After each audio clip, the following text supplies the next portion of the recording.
YouTube, what's going on? Welcome to the Off the Schneid 2020 NFL Preview Series, where I'll be going over all 32 NFL teams, breaking down their rosters, their schedule, giving you a record prediction, as well as helping out with some betting tips. If this is your first time at the channel, do me a massive favor, hit that like and subscribe button, turn on notifications, and check the description for links to social media for Off the Schneid. Follow us on there as well. I want to give a massive shout out to OurLads Scouting Services and OurLads.com for helping me to make these videos. I'm on their website almost daily, and if you're a serious football fan, guys, you need to have this website bookmarked, favorited, whatever it is. Helps me at draft time, fantasy football purposes, when creating bet slips, as well as DFS lineups. It's your one-stop shop for NFL scouting services. There's a link in the description for OurLads.com as well as the social media. Do me a favor again, hit that like and subscribe button. But enough of that. Let's get to your favorite NFL football preview. All right, we're going to take a look at the Pittsburgh Steelers, and I'm prepared to take a ton of heat from Steelers fans because I just do not believe in the Steelers this year. I don't. I'm sorry. And you can say it's because I'm a Bengals fan, say whatever it is, but I'll lay out my reasons why I just don't believe in the Pittsburgh Steelers this season.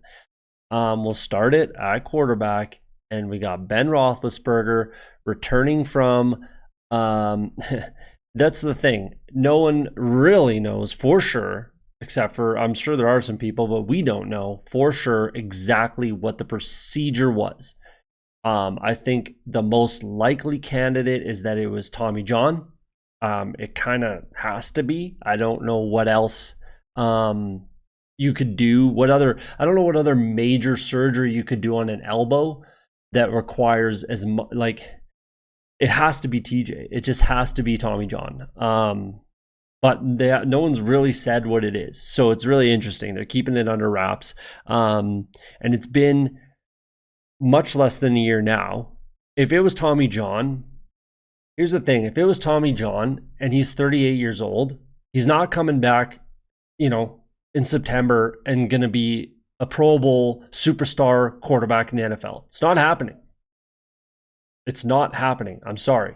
It's not happening. If it was Tommy John, and all signs point to it was Tommy John. So I don't know. I just don't think that Ben Roethlisberger is going to be out there slinging the ball, throwing for 5,000 yards again. I just don't see it. The Steelers, yeah, I'll get to their record and everything, but I just don't see it. Like, he's 38 years old and coming off a major surgery on his throwing arm, whether it's shoulder, elbow, whatever. It's his throwing arm. It's at 38 years old. It's not a good thing, and he's not just gonna be able to go back to slinging the ball for 5,000 yards. It's just not gonna happen. So temper expectations. That's what I'm saying. That's my biggest message, is temper your expectations of Ben Roethlisberger. So he's he's throwing NFL passes. He shaved, all this stuff. He got a haircut and he shaved, and he can throw NFL passes again. That's what people are saying, but you know what? I'll believe it when I see it in an NFL game. There you go. Running back is a pretty weak point for me. James Conner, I like the guy, but it's only a matter of time before he gets hurt. It's just, he's been hurt every year since he's come to Pittsburgh. Well, from Pittsburgh, University, but he's gonna get hurt. It's just gonna happen. Jalen Samuels, capable pass catcher, complement type guy, but he's not an every down workhorse starting running back. He's just not. Benny Snell might be that guy. I actually like Benny Snell quite a bit.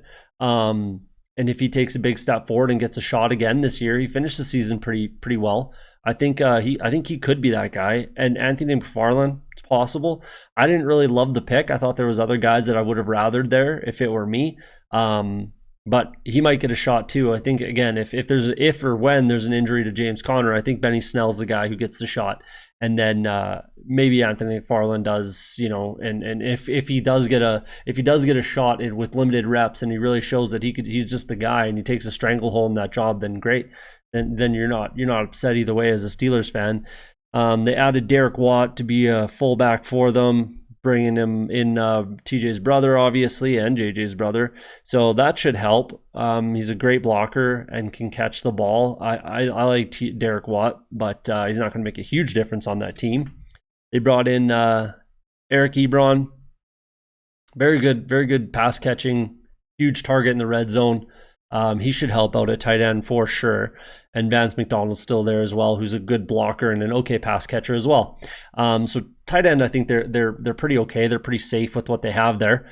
Offensive line is very good.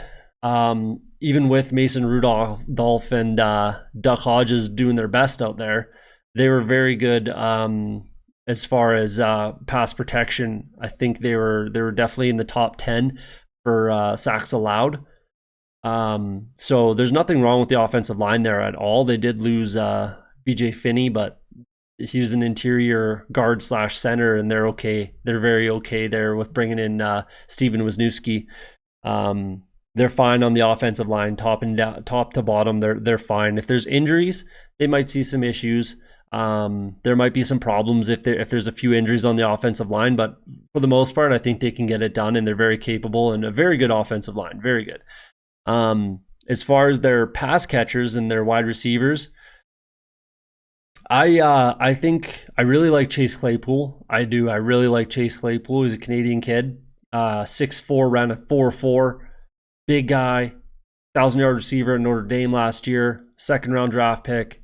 I like Chase Claypool quite a bit, and I think he's going to have a good season. I really do. But it's going to hinge on Ben Roethlisberger. So we'll see how that goes. But as far as what they need to do, in my opinion, is you need to move Juju Smith-Schuster back to the slot. He was the best slot receiver in 2018 in the league. You got to move him back there. You got to move him back to the slot where he's comfortable, where he's super dangerous, get the ball in his hands in space. He's not an outside receiver. He's just not. And maybe he'll develop into that, but you know what he is right now, and you know he can be a 1,000-yard receiver right now in the slot. Put him back there. Get Chase Claypool on the outside, James Washington on the outside, those two on the outside with Smith-Schuster in the slot. There you go. That's what you need to do, in my opinion.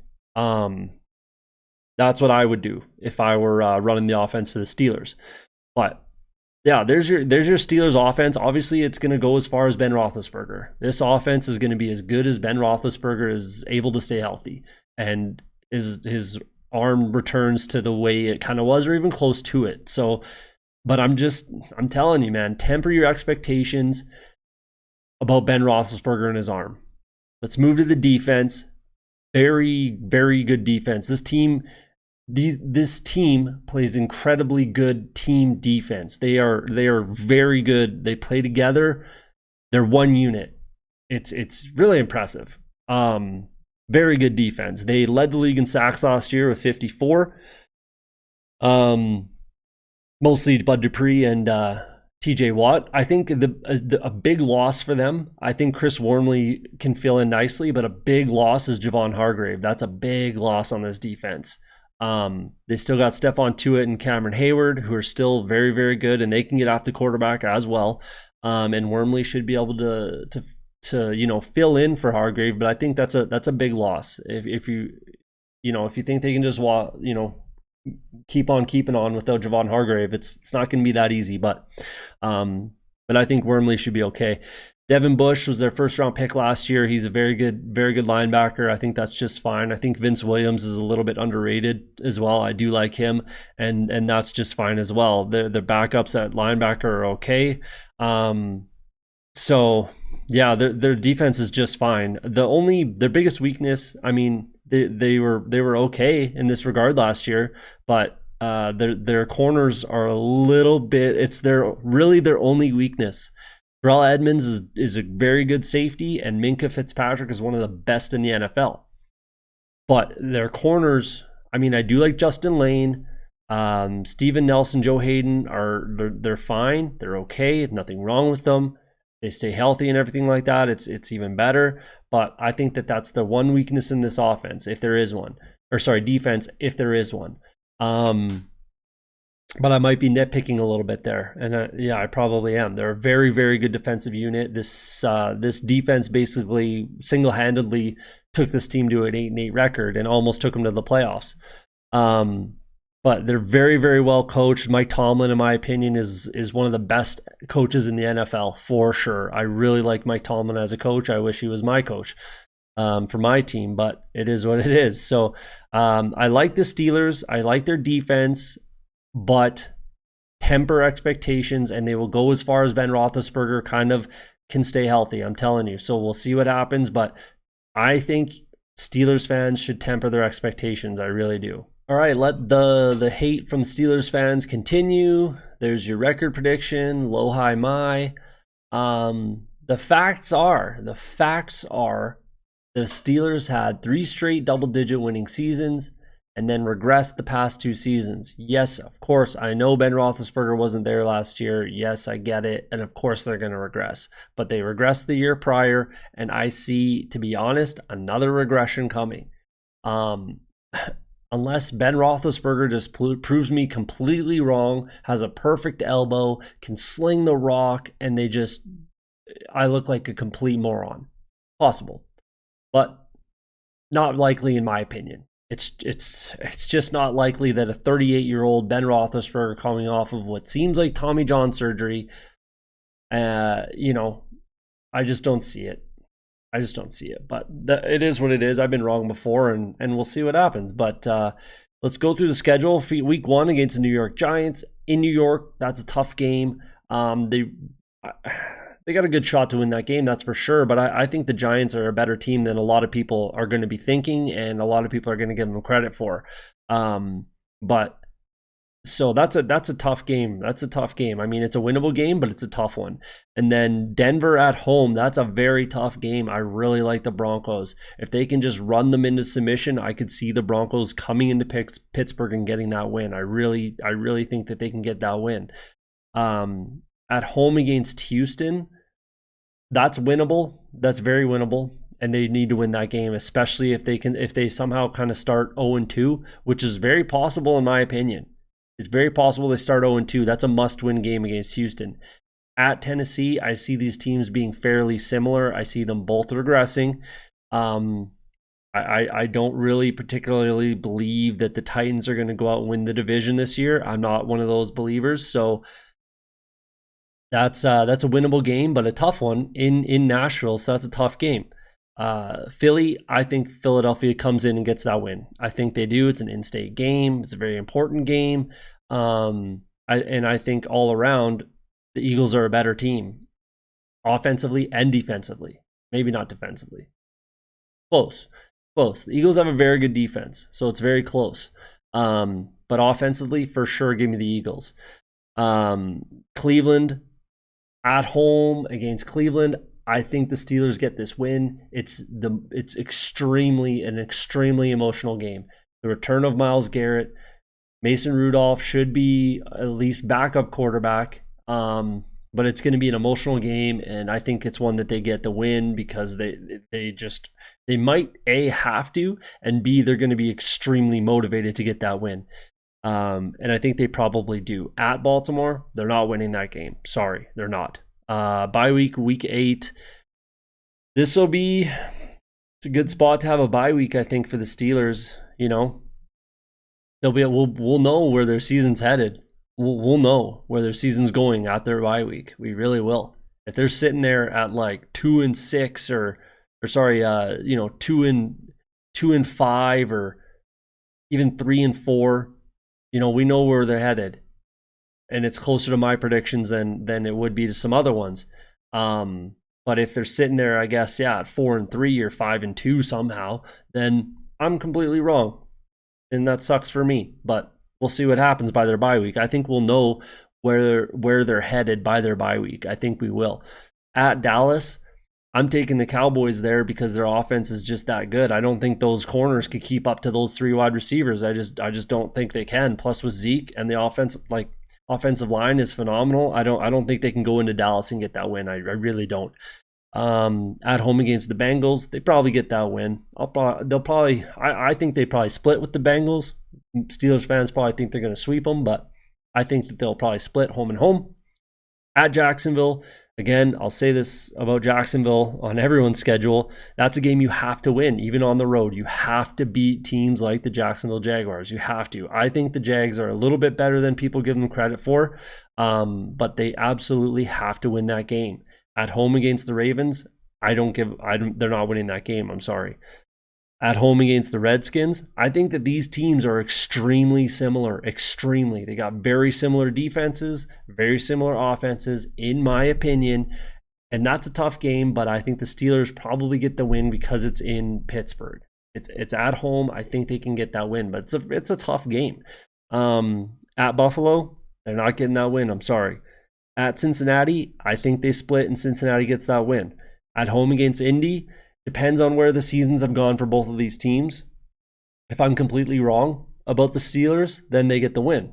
If I'm right about the Steelers, I think the Colts go in there and get that win. I do. That's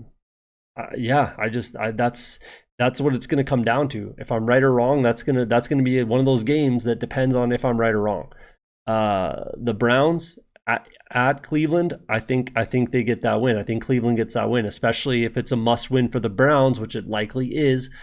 I think they get that win. I think we'll know in week 17 who's where, but I think it's much more likely that that's a must win to get in the playoffs for the Browns than it's a must win for the Steelers to get in the playoffs.